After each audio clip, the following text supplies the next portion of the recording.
नमस्कार,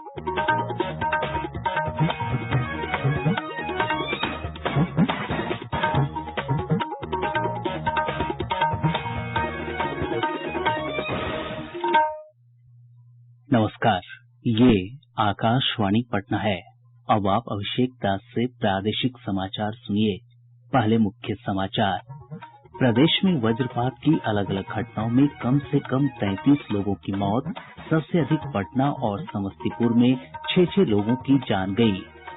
प्रदेश में कोविड-19 महामारी से 5 और लोगों की मौत के बाद मृतकों की संख्या बढ़कर 78 हुई।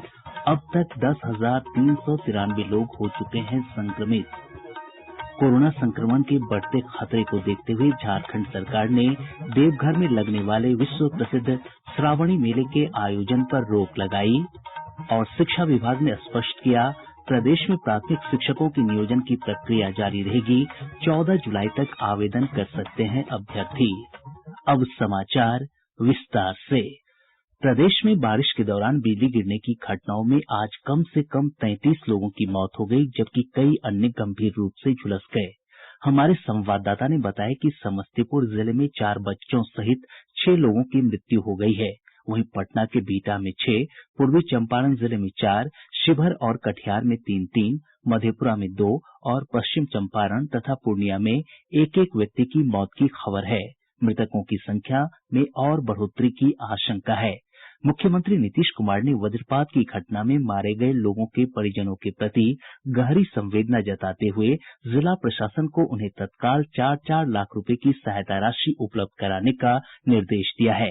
इस बीच आपदा प्रबंधन विभाग ने गया जिले के बांके बाजार, इमामगंज, औरंगाबाद के देव और कैमूर जिले के अघौरा में वज्रपात की चेतावनी जारी की है। विभाग ने लोगों से बारिश के दौरान खुले में नहीं निकलने की अपील की है। इधर उत्तर, पश्चिम और पूर्वी बिहार के कई हिस्सों में आज हल्की से मध्यम बारिश हुई है। मौसम विभाग से प्राप्त जानकारी के अनुसार कई जिलों में आज सुबह से ही रुक रुक कर बारिश हो रही है। पूर्वी और पश्चिमी चंपारण, शिवहर, सीतामढ़ी, दरभंगा, मधुबनी, सुपौल, मधेपुरा, सहरसा, पूर्णिया, भागलपुर, समस्तीपुर और वैशाली जिले के अलावा आसपास के क्षेत्रों में तेज बारिश हुई है। मौसम विभाग ने अगले 24 घंटों के दौरान राज्य के अधिकतर स्थानों पर गरज के साथ बारिश को लेकर अलर्ट जारी किया है। इधर प्राप्त जानकारी के अनुसार राज्य में सबसे अधिक 58 मिलीमीटर बारिश शिवहर में रिकॉर्ड की गई। वहीं पूर्णिया में 14 मिलीमीटर बारिश दर्ज की गई। नेपाल में लगातार हो रही बारिश के कारण कोसी, महानंदा, गंडक, बागमती और परमान नदी का जलस्तर अब भी कई स्थानों पर खतरे के निशान के ऊपर या इसके आसपास बना हुआ है। केंद्रीय जल आयोग से प्राप्त जानकारी के अनुसार कोसी नदी का जलस्तर सुपौल के बसुआ और खगड़िया के बलतारा में खतरे के निशान से ऊपर रिकॉर्ड किया गया। महानंदा नदी पूर्णिया के ढेंगरा घाट और कटिहार के झौवा में लाल निशान से 10 सेंटीमीटर ऊपर बह रही है। वहीं किशनगंज में नदी के जलस्तर में कमी आई है। गंडक नदी अब भी गोपालगंज के डुमरिया घाट और मुजफ्फरपुर के रेवा घाट में लाल निशान के आसपास बह रही है। वहीं अररिया जिले के कई क्षेत्र परमान नदी में उफान के कारण बाढ़ से प्रभावित हुए हैं। बागमती नदी का जलस्तर सीतामढ़ी जिले के ढेंग ब्रिज और मुजफ्फरपुर के बेनीबाद में खतरे के निशान के ऊपर बना हुआ है। वहीं कमला बलान मधुबनी जिले के जयनगर और झंझारपुर में लाल निशान के आसपास बह रही है। प्रदेश में आज कोविड-19 के 188 नये मामलों की पुष्टि के साथ ही संक्रमितों की संख्या बढ़कर 10,393 हो गई। नये मामलों में सबसे अधिक 63 पटना से मिले हैं। इनमें से 55 मामलों की पटना सिटी इलाके से पुष्टि हुई है। वहीं मुजफ्फरपुर से 39, औरंगाबाद से 17, नवादा से 13, पश्चिम चंपारण से 11, नालंदा, मधुबनी और भागलपुर से 7-7, रोहतास से 4 और अरवल, गोपालगंज तथा शेखपुरा से 3-3 मामले मिले हैं। इसके अलावा सुपौल और गया से 2-2, कैमूर, किशनगंज, मधेपुरा, मुंगेर, भोजपुर और शिवहर से 1-1 मामले की पुष्टि हुई है। पिछले 24 घंटों के दौरान 5 मरीजों की मौत के साथ ही मृतकों की संख्या बढ़कर 78 हो गई है।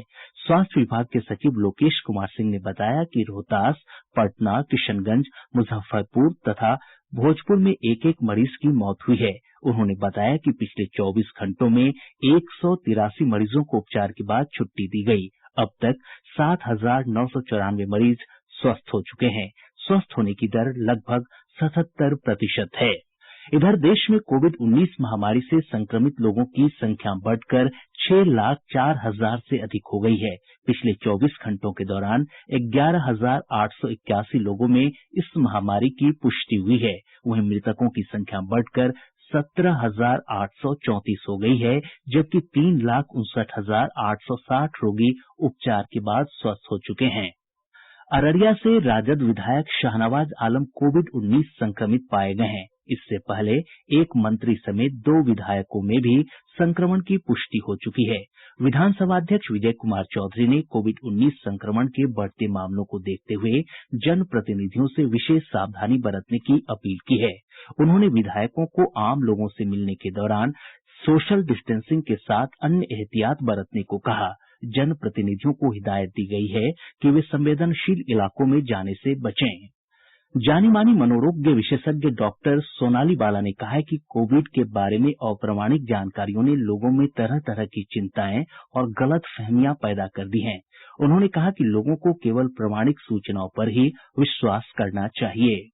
अगर कोई इंसान जिसको ये कोविड-19 बीमारी हो गई है हमारे घर के आसपास रहता है तो उसकी वजह से एक डर पैदा हो जाता है, क्योंकि हमारे पास करेक्ट इन्फॉर्मेशन नहीं है कि ये कैसे फैलता है। ऑटोमेटिकली उस पर्सन के अगेंस्ट, इस बीमारी के अगेंस्ट स्टिग्मा जनरेट हो जाता है। तो सबसे जरूरी है कि हमें करेक्ट इन्फॉर्मेशन मिले, हम चीजों को सही मायने में समझें। अगर ऐसा होता है तो हमारे थॉट प्रोसेस पॉजिटिव होते हैं, हमें समझ में आता है कि ये बीमारी किसी को भी हो सकती है, तो डिस्क्रिमिनेशन क्यों किया जाए। अगर हमारे थॉट प्रोसेस करेक्ट होंगे तो ऑटोमेटिकली उस इंसान के लिए जिसको ये बीमारी हुई है कंपैशन, काइंडनेस जनरेट होगी और स्टिग्मा रिड्यूस होगा। कोरोना संक्रमण के बढ़ते खतरे को देखते हुए झारखंड के देवघर में लगने वाले विश्व प्रसिद्ध श्रावणी मेले के आयोजन पर इस वर्ष रोक लगा दी गई है। झारखंड सरकार के आदेश में कहा गया है कि वर्तमान परिस्थितियों में श्रद्धालुओं के लिए मंदिर खोलना उचित नहीं है। इधर बिहार सरकार ने भी राज्य भर में आयोजित होने वाले श्रावणी मेले पर रोक लगाने का फैसला किया है। सभी शिव मंदिर 4 अगस्त तक बंद रहेंगे। बिहार धार्मिक न्यास परिषद के अध्यक्ष अखिलेश कुमार जैन ने बताया कि मेले में लाखों श्रद्धालुओं की जुटने वाली भीड़ को देखते हुए ये फैसला किया गया है। उन्होंने श्रद्धालुओं से अपने अपने घरों में रहकर ही सावन की पूजा करने का आग्रह किया है। इससे पहले सरकार ने कुछ शर्तों के साथ सावन के महीने में शिव मंदिर में पूजा अर्चना करने की अनुमति दी थी। प्रादेशिक समाचार आप आकाशवाणी पटना से सुन रहे हैं। केंद्रीय सूचना प्रौद्योगिकी मंत्री रविशंकर प्रसाद ने भारत द्वारा चीन की ऐप पर लगाए गए प्रतिबंध को सही ठहराते हुए कहा है कि यह चीन पर डिजिटल आक्रमण है। एक बैठक को वीडियो कॉन्फ्रेंसिंग के जरिए संबोधित करते हुए उन्होंने कहा कि यह कदम देशवासियों के निजी डेटा को सुरक्षित रखने के उद्देश्य से उठाया गया है। भारत आत्मनिर्भर तभी होगा जब भारत सशक्त होगा और भारत हिम्मत से लोगों के हितों की रक्षा करेगा। आजकल 2 सी चल रहा है, एक है कोरोना और दूसरा है चाइना। भारत शांति में विश्वास करता है, भारत समस्याओं को बातचीत से सुलझाना चाहता है, भारत वसुधैव कुटुंबकम में विश्वास करता है। लेकिन जैसा हमारे प्रधानमंत्री जी ने कहा, अगर भारत के साथ कोई आंख मिलाएगा तो भारत आंख मिला के जवाब देना भी जानता है। हमने सबों के साथ दोस्ती का हाथ बढ़ाया, लेकिन अगर चीन के लोगों ने जब लद्दाख में दबाव बनाने की कोशिश की, जो लाइन ऑफ एक्चुअल कंट्रोल है, जो LOC है, तो उसके संधि का अतिक्रमण कर आगे आने की कोशिश की तो हमारे जवानों ने जबरदस्त जवाब भी दिया। राष्ट्रीय राजमार्ग और परिवहन मंत्री नितिन गडकरी ने कहा है कि चीन की कंपनियों को देश की किसी भी राजमार्ग परियोजना में भाग लेने की अनुमति नहीं दी जाएगी। उन्होंने कहा कि इसमें संयुक्त कंपनियां भी शामिल होंगी। श्री गडकरी ने कहा कि सरकार यह सुनिश्चित करेगी कि चीन की कंपनियां सूक्ष्म, लघु और मध्यम उद्यम जैसे किसी भी क्षेत्र में प्रवेश न कर पाएं। उन्होंने कहा कि यह आत्मनिर्भर भारत बनाने की दिशा में एक कदम है। केंद्रीय मंत्री ने कहा कि चीन की कंपनियों पर प्रतिबंध लगाने की नीति जल्द ही जारी की जाएगी और भारतीय कंपनियों को राजमार्ग परियोजनाओं के प्रावधानों में छूट दी जाएगी।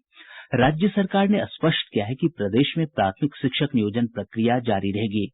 प्राथमिक शिक्षा निदेशक रंजीत कुमार सिंह ने बताया कि पटना उच्च न्यायालय ने 4 सितंबर तक नियुक्ति पत्र देने पर रोक लगाई है, न कि बहाली प्रक्रिया पर रोक लगाई गई है। अपने फेसबुक पेज पे ये जानकारी देते हुए उन्होंने अभ्यर्थियों से किसी दुविधा में नहीं रहते हुए 14 जुलाई तक आवेदन समर्पित करने को कहा।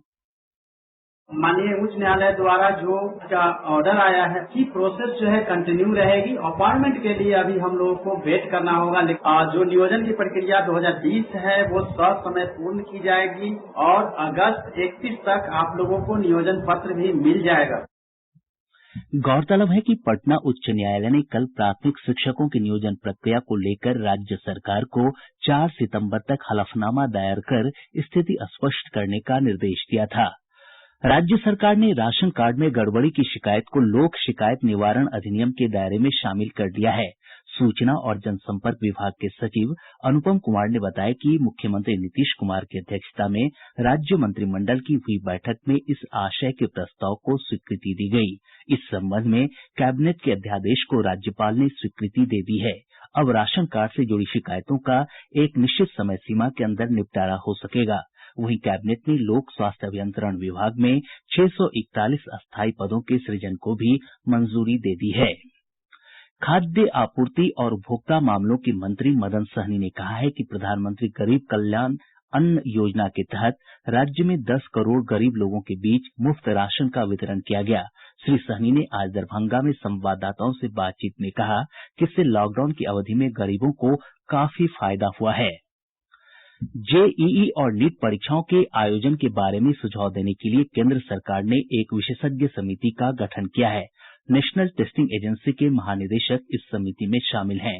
इस समिति से कल तक रिपोर्ट देने को कहा गया है। कोविड महामारी को देखते हुए इन परीक्षाओं को स्थगित करने की मांग उठती रही है। केंद्र सरकार ने प्रत्येक नागरिक को 2,000 रुपये की सहायता राशि दिए जाने से संबंधित व्हाट्सएप मैसेज का खंडन किया है। पीआईबी ने एक ट्वीट में इस व्हाट्सएप मैसेज को फर्जी बताया है। उसने व्हाट्सएप मैसेज में दिए गए वेबसाइट के पते को भी गलत बताया है और लोगों को इससे सावधान रहने की सलाह दी है। मुंगेर जिले में पुलिस ने 5 घंटे की मुठभेड़ के बाद कुख्यात अपराधी मदन चौधरी को गिरफ्तार किया है। मुफस्सिल थाना क्षेत्र में उसके खिलाफ 8 आपराधिक मामले दर्ज हैं। आरोपी से 2 देशी पिस्तौल और 15 कारतूस जब्त किए गए हैं।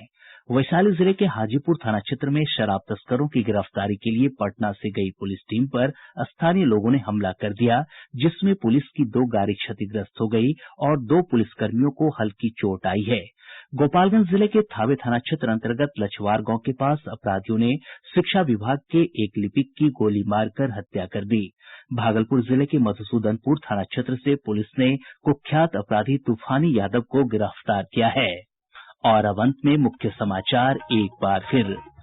प्रदेश में वज्रपात की अलग अलग घटनाओं में कम से कम 33 लोगों की मौत, सबसे अधिक पटना और समस्तीपुर में 6 लोगों की जान गई। प्रदेश में कोविड-19 महामारी से 5 और लोगों की मौत के बाद मृतकों की संख्या बढ़कर 78 हुई। अब तक 10,393 लोग हो चुके हैं संक्रमित। कोरोना संक्रमण के बढ़ते खतरे को देखते हुए झारखंड सरकार ने देवघर में लगने वाले विश्व प्रसिद्ध श्रावणी मेले के आयोजन पर रोक लगाई। और शिक्षा विभाग ने स्पष्ट किया, प्रदेश में प्राथमिक शिक्षकों की नियोजन की प्रक्रिया जारी रहेगी। 14 जुलाई तक आवेदन कर सकते हैं अभ्यर्थी। इसके साथ ही आकाशवाणी पटना से प्रसारित प्रादेशिक समाचार का ये अंक समाप्त हुआ। घर में रहिए, सुरक्षित रहिए और सुनते रहिए आकाशवाणी।